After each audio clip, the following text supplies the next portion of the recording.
आज हम एक ऐसे व्यक्तित्व के बारे में बताने जा रहे हैं जो कि अपने विचारों के बल पर पूरे एथेंस में प्रचलित हुआ, वरन उसका नाम आज भी इतिहास में एक महान रूप से जाना जाता है।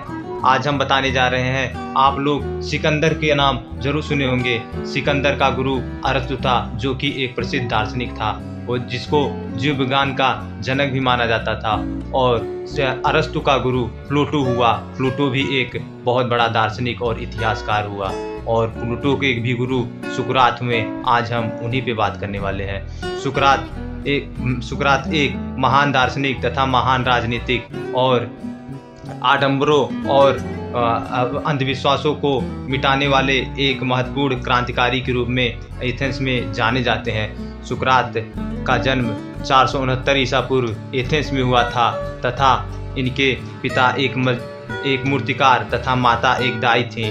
बचपन में सुकरात अपने पिता के साथ काम पे जाया करते थे। बाद में वह सेना में भर्ती हो गए और सेना में कुछ समय देने के बाद वह पुनः स्कूल खोले और स्कूलों में जो नवयुवक थे उनके मन में हर प्रकार के प्रश्नों को उनको दूर करते थे।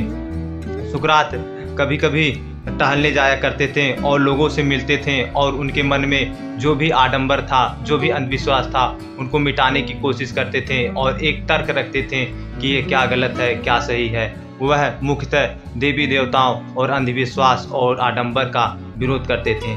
ऐसे कुछ लोग जो कि बड़े राजनीति थे, बड़े नेता थे, वह सुकरात से जलते थे। इसी वजह से सुकरात पर मुकदमा भी चलाया गया और सुकरात को कुछ लोग सूफी संत की तरह मानते हैं तथा कुछ लोग गौतम बुद्ध की तरह मानते हैं, क्योंकि उन्होंने अपने उपदेशों का संग्रह नहीं किया, बल्कि उनके शिष्य जो कि प्रिय शिष्य थे प्लूटो, उन्होंने उनके उपदेशों का संग्रह किया तथा उनको ग्रंथों में रूपांतरित किया। सुकरात पर मुकदमे चले गए और मुकदमों पर उन पे 3 आरोप लगाए गए। प्रथम आरोप यह था कि वह मान्य देवताओं की उपेक्षा करते थे और उनमें विश्वास नहीं करते थे। और दूसरा आरोप यह था कि उन्होंने राष्ट्रीय देवताओं के स्थान पर कल्पित जीवित देवता का स्थापित किया। और तीसरा आरोप था कि वह नगर में युवा वर्ग को भ्रष्ट बना रहे थे।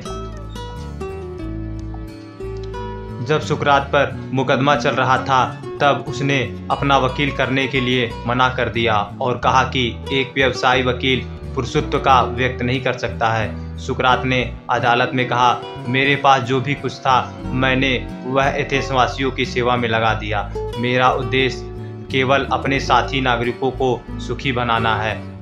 और सुकरात बोलते हैं, मैं समाज का कल्याण करता हूँ, इसलिए मुझे खेल में विजयी होने वाले खिलाड़ियों की तरह सम्मानित किया जाना चाहिए।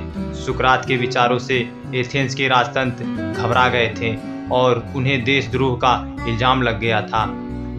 उन्हें गिरफ्तार कर लिया गया, उन पर मुकदमा चलाया गया। मुकदमा सुनने वाले ज्यूरी ने उन्हें 221 के मुकाबले 280 वोटों से देशद्रोह का अपराधी माना। यह सब एक षड्यंत्र था कि उन्हें मृत्युदंड देना ही देना था। जनमानस पूरी तरह सुकरात के साथ था और इस डर से ज्यूरी ने सीधे मृत्युदंड देने की बजाय जहर का प्याला पीने के लिए कहा गया। सुकरात के दोस्तों ने गार्ड को रिश्वत देकर अपनी ओर मिला लिया। उन्होंने सुकरात को इसके लिए राजी करने का प्रयास किया कि वह जहर का प्याला न पिए और एथेंस छोड़कर। सुकरात ने यह कहते हुए मना कर दिया कि वह मौत से नहीं डरते हैं। उन्होंने महसूस किया कि वह निर्वासन से बेहतर है कि वह एथेंस के एक वफादार नागरिक होने का मिसाल कायम करे जो उसके कानूनों का पालन करने के लिए तैयार है। सुकरात ने बिना किसी हिचकिचाहट के हिमलकाक मिश्रण पिया, जो कि एक जहर का प्रकार होता है। अपने आखिरी श्वास के पहले सुकरात ने अपने मृत्यु के शरीर से आत्मा की रिहाई के रूप में वर्णित किया। अंततः सुकरात का मृत्यु हो गया। यह थी सुकरात के जीवन के बारे में कुछ सच्ची घटना, जो कि अपने कर्मों के बदौलत, अपने विचारों के बदौलत मृत्युदंड का प्राप्ति हुए, जबकि वह एक स्वतंत्र विचारक और आडंबर विरोधी थे। वह एक महान दार्शनिक और महान राजनेता थे।